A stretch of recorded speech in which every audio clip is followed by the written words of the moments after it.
Bienvenidos a El Orden del Caos, un espacio donde hablamos de cine, series, libros y tendencias actuales desde una perspectiva filosófica. Un programa de la Facultad de Filosofía y Letras, conducido por Marco Sanz y Juan Diego Béjar. El Orden del Caos, donde la única condición es pensar. Iniciamos.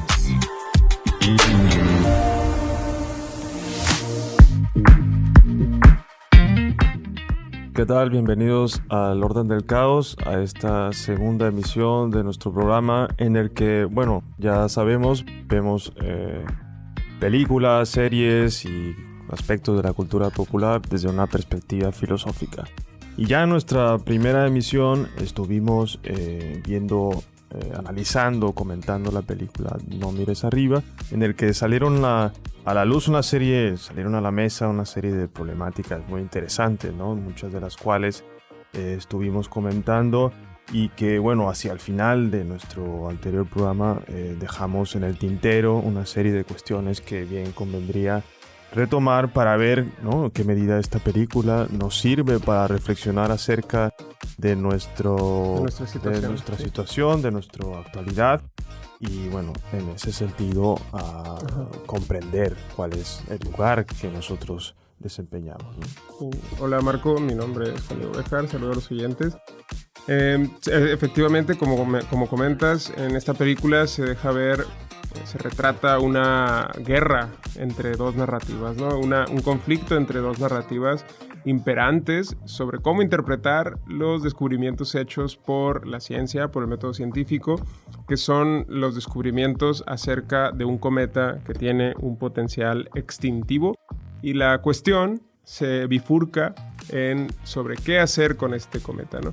La primera opción propuesta por uno de los bandos, por los científicos justamente, es interpretar al cometa como una amenaza extintiva y que habría que desviarla para salvarnos, ¿no? Mientras que el otro bando, que es justamente el de los optimistas tecnológicos, el de los dueños de las empresas, el de los dueños de los sistemas de producción tecnológico y capitalista, ellos más bien interpretan a el cometa como una fuente de recursos naturales y por lo tanto como una gran oportunidad para tener más recursos y por lo tanto poder producir y crecer más tecnológicamente, al punto de que, pues, insisto con esta frase que aparece en la película que me parece muy icónica, que dice Peter Isherwood, que es el CEO de Bash en la película, dice: con los tesoros del cielo, refiriéndose al cometa, entraremos en la edad de oro de la humanidad. De esta manera, ellos, junto con los amos del universo, con el gobierno, deciden hacer esto, ¿no? Interpretar al cometa como una gran oportunidad de desarrollo tecnológico y por lo tanto hablan del cometa como si se tratase de una gran oportunidad. Los primeros, los realistas epistémicos, los científicos, se crean un eslogan que es solamente miren arriba, mientras que ellos, el gobierno o los amos del universo y los optimistas tecnológicos, su eslogan es no miren arriba, ¿no? Entonces, en ese sentido, estas dos narrativas, esta guerra de narrativas, nos pone a quienes estamos, digamos, al margen de esta guerra, quienes no participamos en esa guerra, en, pues, una dicotomía, ¿no? ¿A quién le hacemos caso? Por lo tanto, hay personas que se van a un bando o al otro bando, que interpretan a el cometa como una gran amenaza, al igual que los realistas epistémicos, y por otro lado, quienes interpretan a el cometa como una fuente de trabajos futuros y una fuente de desarrollo económico. Y esos dos, digamos que serían personas que se comportan de algún modo de una manera pasiva ante estas narrativas y simplemente se suman a lo que dicen estos dos bandos de interpretación, estos dos grandes bandos de interpretación. Sin embargo, también hay otros dos grupos que se desarrollan, que son tratados de manera cómica en la película y también en la sociedad, que son los escépticos, es decir, aquellos que ni siquiera creen que exista el cometa, que el cometa sería algo así como simplemente una invención o una ideación de los dos bandos. Y por otro lado, los conspiranoicos, quienes además de no creer en estas cosas, pues formulan teorías alternativas que explican por qué estos grupos de poder narrativo actúan tal y como lo hacen. Es decir, cuáles serían sus intenciones de fondo, cuáles serían sus intereses reales y cuáles serían las verdaderas intenciones, ¿no? Que muchas veces estos grupos pues tienen explicaciones bastante curiosas, bastante interesantes, ¿no? Porque pues proponen interpretaciones mitológicas, interpretaciones religiosas, interpretaciones incluso a veces pues de muchísimos tipos, ¿no? El caso es que estos dos grupos serían aparentemente, o lo que buscarían aparentemente, es algún tipo de libertad. Es decir, no sumarse simplemente a uno de los dos grandes discursos, sino a mantenerse al margen a partir de estas dos posibilidades. Por un lado, negar los hechos, en el caso de los escépticos, y por otro lado, en el caso de los conspiranoicos, ofrecer explicaciones alternativas subyacentes a las narrativas imperantes. Entonces, pareciera, según la película, que esas dos son los únicos caminos que tenemos para posicionarnos como sociedad. O te sumas a uno de los dos bandos, o eres un ridículo que no cree en los hechos propuestos o defendidos por la ciencia, o eres un conspiranoico que cree en explicaciones alternativas más allá de las interpretaciones oficiales disponibles. Entonces, en realidad, esas posibilidades que se plantean en la película, que de alguna manera dejan en ridículo cualquier posible camino hacia la emancipación individual, pues creo que es una pregunta muy seria que le tendremos que hacer a la película, ¿no? Es decir, ¿qué tan limitados estamos solamente a seguir alguno de estos caminos, ¿no? Por eso me interesa mucho preguntarte en este sentido, Marco. Tú tienes un libro que se llama La emancipación de los cuerpos. Justo estudias en este libro pues, temas relacionados con la corporalidad, pero en este caso me interesa mucho tu forma de entender esta palabra, ¿no? La emancipación, es decir, cómo lograr una emancipación individual que de alguna manera en la película pareciera que no hay, ¿no? Que decía que no tenemos realmente alternativas viables para buscar una emancipación más o menos legítima o auténtica ante estas guerras narrativas. Claro, bueno, gracias por la promoción.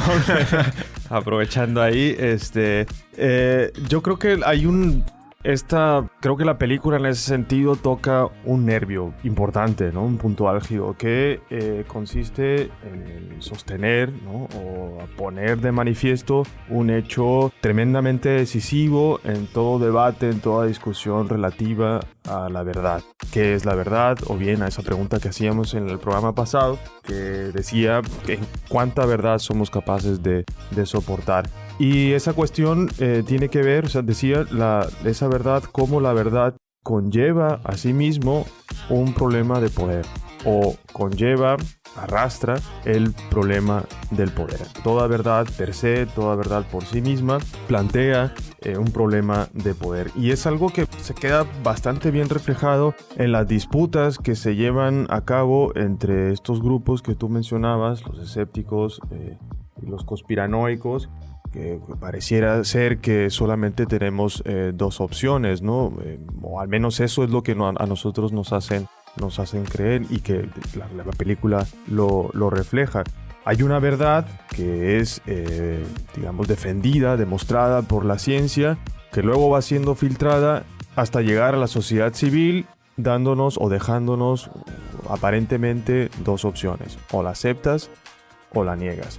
Y en torno a esa aceptación o a esa negación se van tejiendo esta serie de discursos que lo único que van a hacer es legitimar la postura, ¿no? A lo mejor, y esto es algo que a mí la película me hizo pensar y que le he llevado dando vueltas a raíz de otras lecturas que acompañé cuando vi la película y bueno, tratando algo otros temas, y que tiene que ver con esto. Muchas veces nosotros ya hemos decidido en qué creer, aun cuando nos hayan presentado el objeto de la creencia, ¿no? En este caso, ya hemos decidido, los personajes de la película ya han decidido en qué creer, aun cuando no tenían noticias de que un objeto de esas magnitudes se acercaba a la Tierra. Esto se relaciona con la pregunta que tú me planteabas, ponías sobre la mesa, relacionado con el concepto de emancipación. La emancipación, al menos como se entiende, como yo la entiendo, tiene que ver con esta idea de que muchas veces nosotros ya hemos decidido acerca de cómo afrontar los problemas, de cómo afrontar los retos que la vida misma nos plantea, o bien cómo afrontar el hecho de que se acerca a la Tierra un asteroide, un meteorito. Es decir, oye, pues basta con que se me presente esa situación para yo sacar a la luz, para yo sacar a flote pues todo este bagaje de creencias, todo este bagaje de convicciones con los cuales yo ya vivo de por sí, y que lo único que hacen pues es poner la coyuntura, ¿no?, en la que salen a flote. Entonces la idea de emancipación tiene que ver con un trabajo, ¿no?, un trabajo de desmontaje de esas creencias que nosotros arropamos por el solo hecho de vivir en determinado contexto, ¿no? Crecemos en un contexto muy determinado y terminamos embebidos en un sistema de creencias y de ideas de las cuales nosotros no podemos ni siquiera considerarnos autores, ¿no? Simplemente somos como una especie de esponjas, como luego dicen con los niños, que son una especie de esponjas que van absorbiéndolo todo.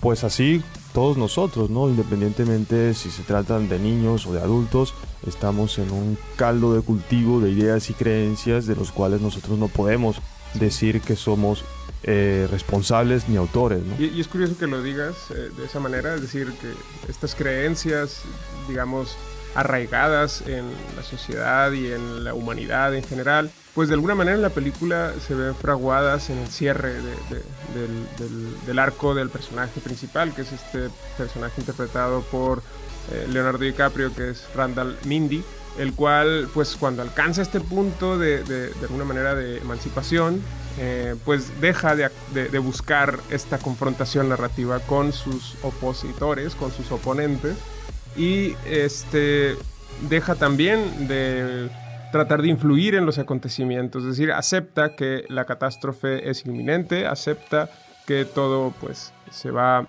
a destruir, que se va a acabar, y alcanza de alguna manera un momento de libertad o de emancipación, que es el momento al final cuando se sienta con su familia a cenar, se toman de las manos y rezan, ¿no? Es decir, vuelven de alguna manera a este sentimiento originario religioso que de alguna manera parecería que también hereda de alguna manera. Es decir, parecería que la emancipación que propone la película, que alcanza el personaje principal, es de algún modo la vuelta a los orígenes, la vuelta a este sentimiento originario, la vuelta a nuestros fundamentos con la familia, nuestros fundamentos con nuestras creencias más básicas. Y en ese sentido, pues parecería entonces que tampoco la ciencia nos ha provisto, ni tampoco la tecnología nos ha provisto con una emancipación legítima. Hacemos un corte y volvemos en el segundo bloque.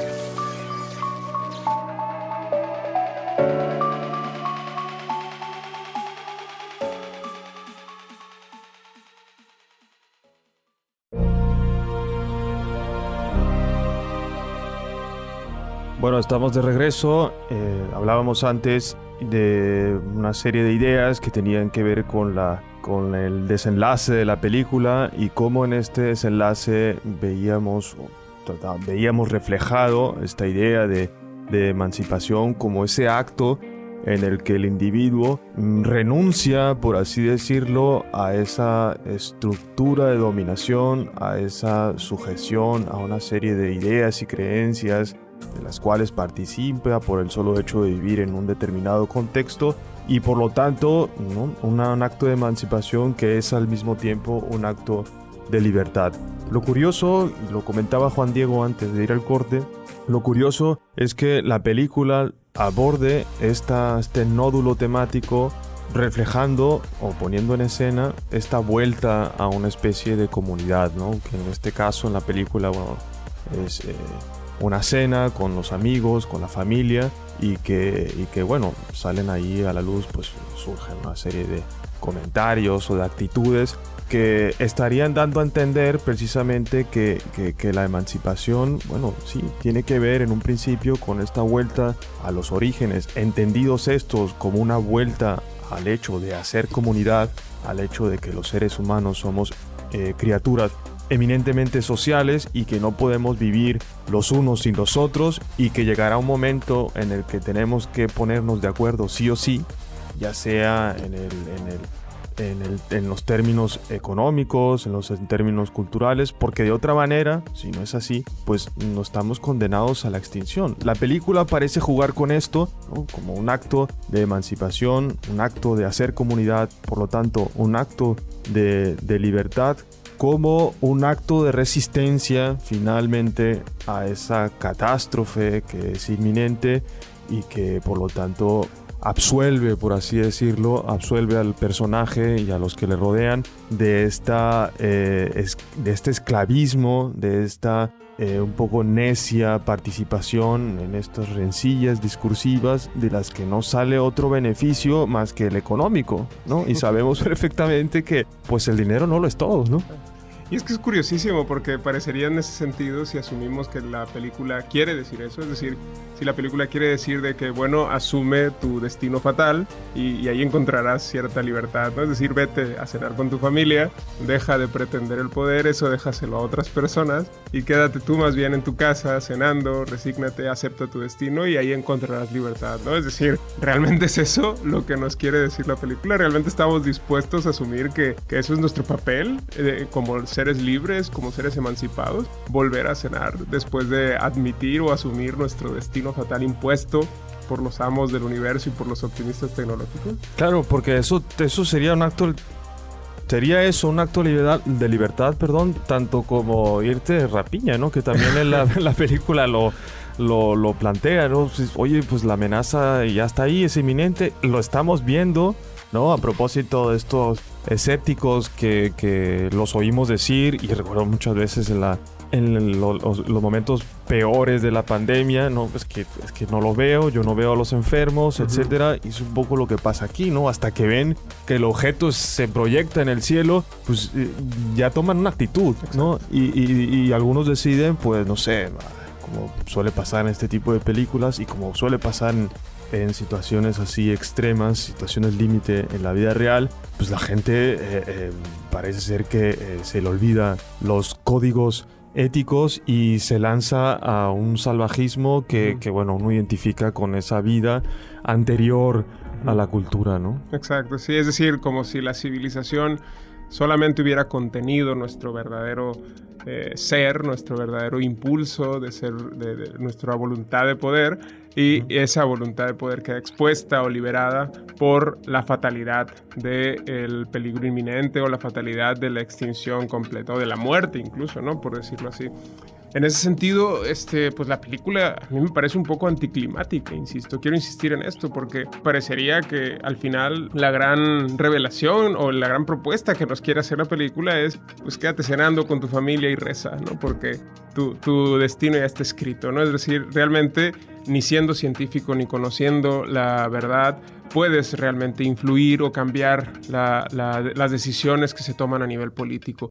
Y quiero insistir en esto porque a mí me parece que esa opción con que nos deja la película al final, pues parecería ser más bien algo bastante cuestionable, por lo menos, ¿no? Es decir, bastante decepcionante incluso pensar que nuestro único camino por esta tierra sea asumir nuestro destino como parte de las decisiones de grupos de poder que poco les interesa nuestro bienestar y que poco les interesa también nuestros intereses, nuestras decisiones y ni siquiera los datos objetivos que podemos lograr a través del método científico. Es decir, finalmente estamos a expensas de quienes detentan el poder, de quienes detentan las narrativas. Claro, sí, yo concuerdo contigo, Juan Diego, porque es una especie como de resignación al hecho de que, como tú dices, las decisiones finalmente las toman individuos, ¿no? Las toman personas con nombres y apellidos,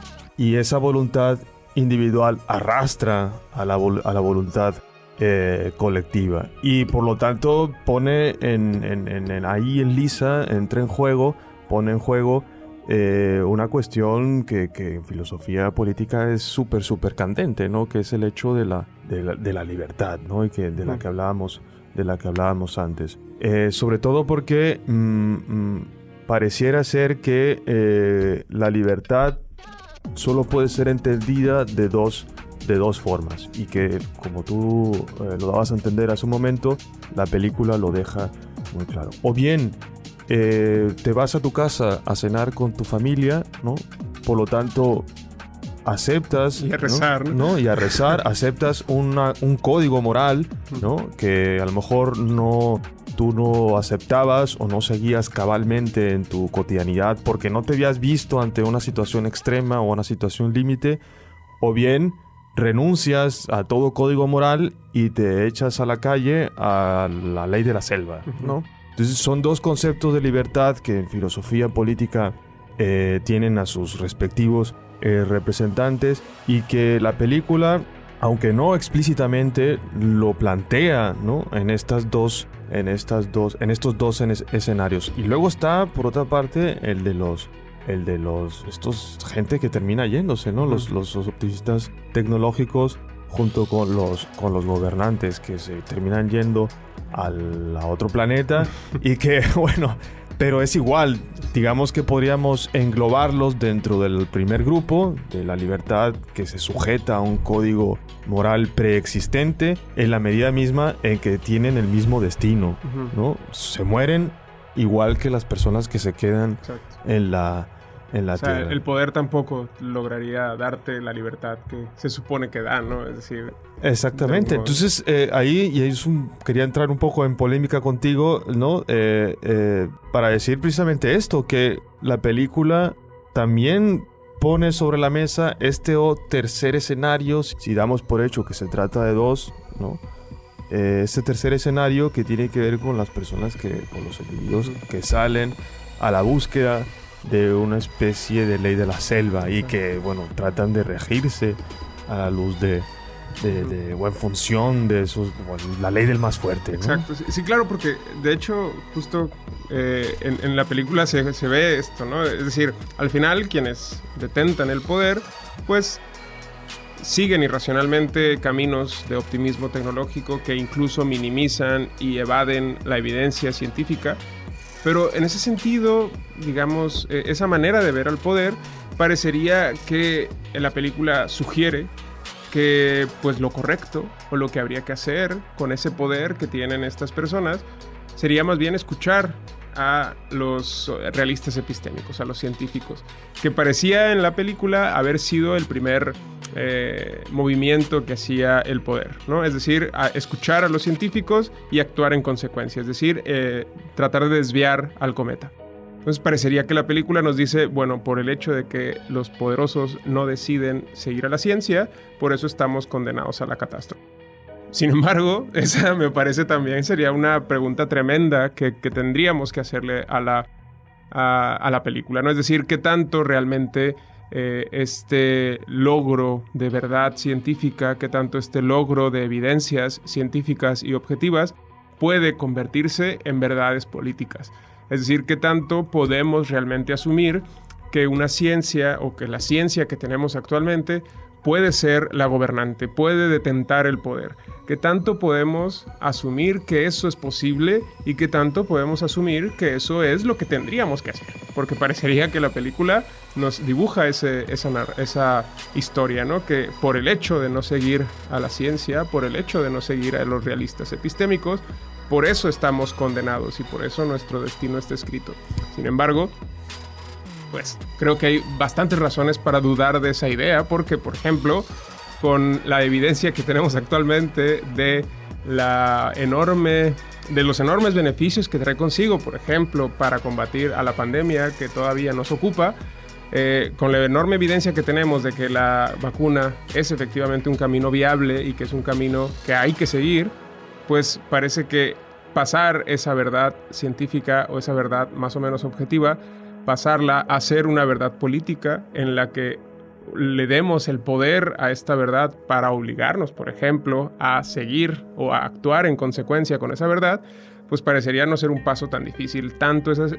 Un paso muy difícil de hacer, tanto es así que pues actualmente existe enormes resistencias en países desarrollados a asumir la obligatoriedad de la vacuna. Es decir, no es tan sencillo asumir que el poder político deba ser transferido a los realistas epistémicos o a los científicos. Y esto pone sobre la mesa otra cuestión que en filosofía nosotros la conocemos desde hace mucho tiempo, ¿no? Que es el hecho de quién gobierna, ¿no? Y en función de qué gobierna. Como decía Juan Diego, pues plantea la posibilidad de que este gobierno esté basado sobre la evidencia científica y por lo tanto es una especie de reminiscencia, una especie de recuerdo a lo que ya Platón en la República planteaba, ¿no? Esta idea del rey filósofo que consiste básicamente en eso, ¿no? De ser gobernados,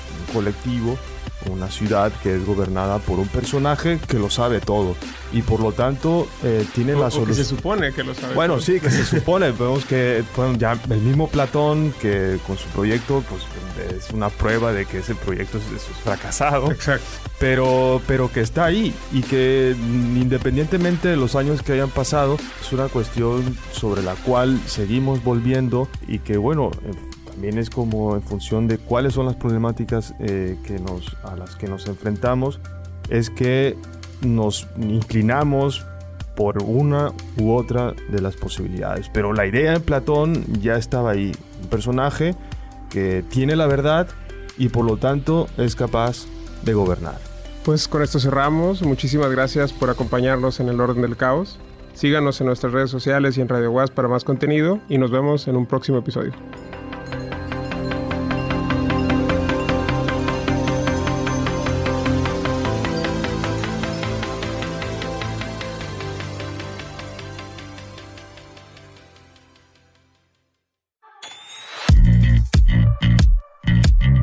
Esto fue El Orden del Caos, un espacio donde hablamos de cine, series, libros y tendencias actuales desde una perspectiva filosófica.